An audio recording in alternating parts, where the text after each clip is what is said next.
to avoid. First is lying, swearing, or using bad speech, or hurting someone intentionally. Those words, they do not break your fast, but it is very much advisable to avoid such. Take note, you're not actually fasting just to starve yourself. You should actually starve yourself from bad habit, and not starving that, okay, just during Ramadan period and you go back after that. No, starve and starve it forever. Like, you should avoid lying, swearing intentionally, or using bad speech, or hurting someone's feelings intentionally. Those are actually bad habits. So they do not break your fast, but it is very much not advisable to do. It is very, very bad. It deprives your rewards. That is just it. It deprives your rewards through fasting. Very, very much well. So let's take notes. Another is romancing.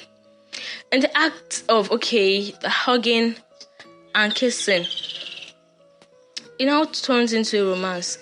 How it's in hango, what in vibrates. So please let's actually avoid that.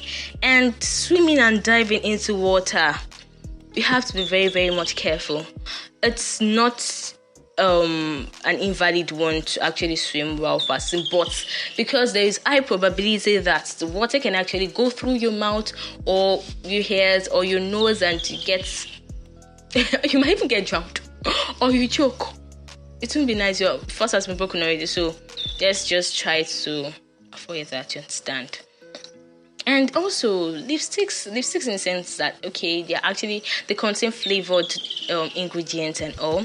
So most of us, when we apply lip gloss or lipstick or whatsoever, our tongue will have gone far to have done lots of judgment before remember that we are fasting.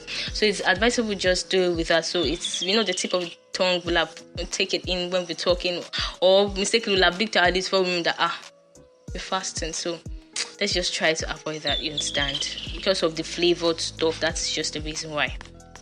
And now I'll be talking about actions that are valid after breaking your fast in the month of Ramadan.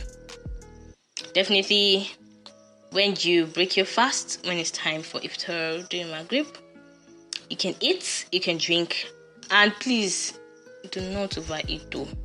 It's very much advisable to eat in a normal proportion so you won't get too heavy to observe, because this is how it is.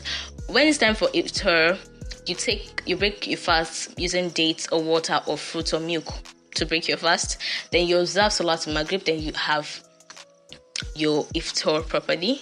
Then do not overeat so you won't be too heavy for Salat Isha. You understand? So you're free to eat, drink in good proportion. And also, sexual intimacy for married couples. It's not permissible when you're fasting, but after breaking your fast, you can actually have your nice fun moments with your spouse. That is only for married couples. So please, we that we are on the way, that's okay. That's okay. Maybe it is doing when we are fasting. Not after fasting, we are about to get subhanallah. Which we are deceiving ourselves for. But it's total zina. Obviously zina. So please, let's just avoid that. And also, I really want us to take note of this: fasting without praying. Subhanallah. It is invalid. It's totally invalid. Fasting without observing Salat.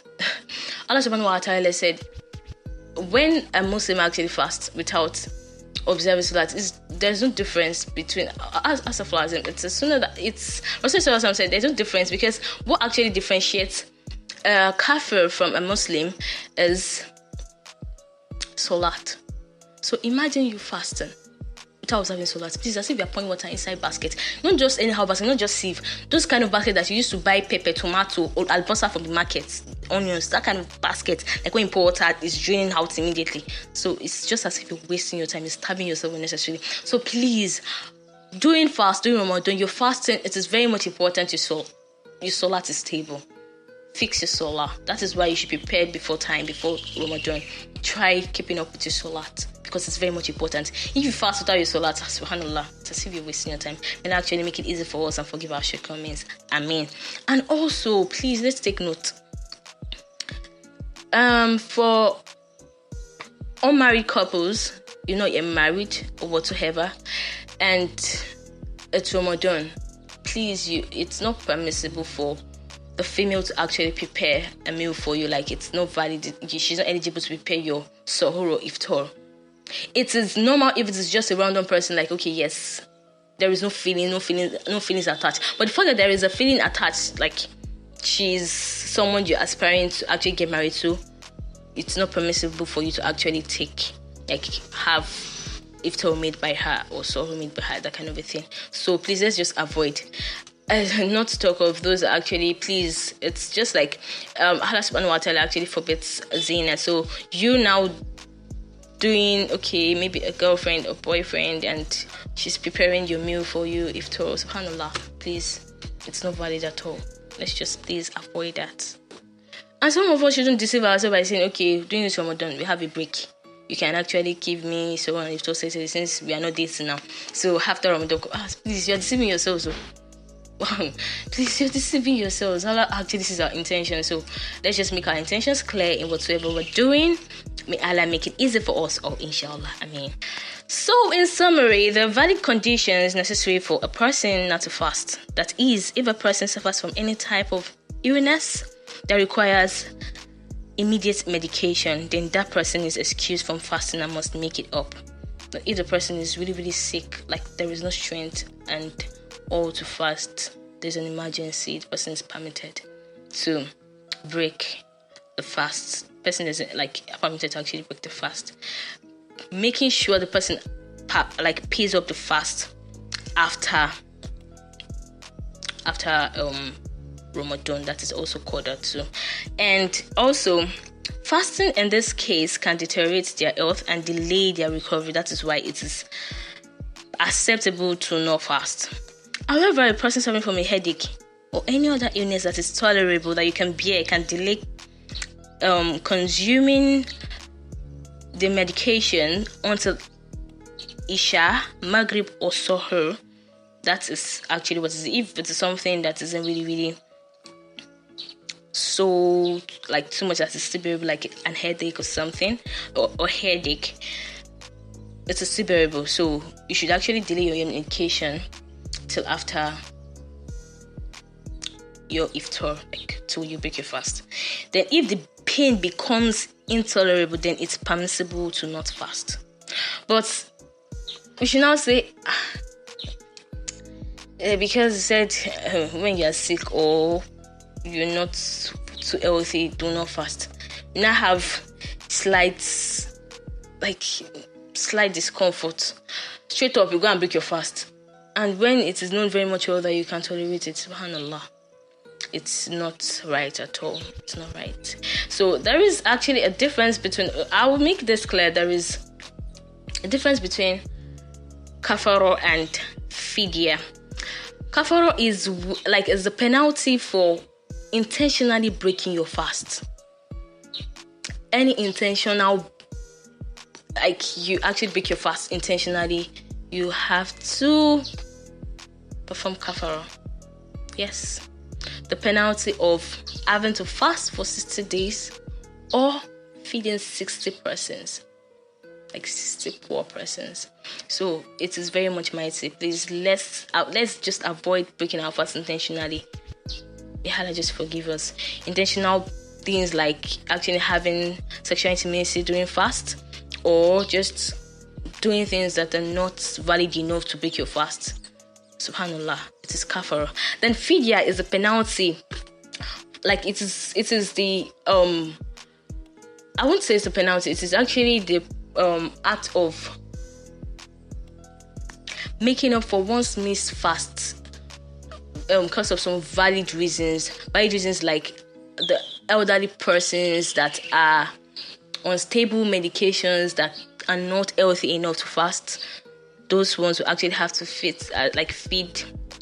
people and whole throughout Ramadan, or a pregnant woman or a breastfeeding woman that feels she's not strong enough to fast.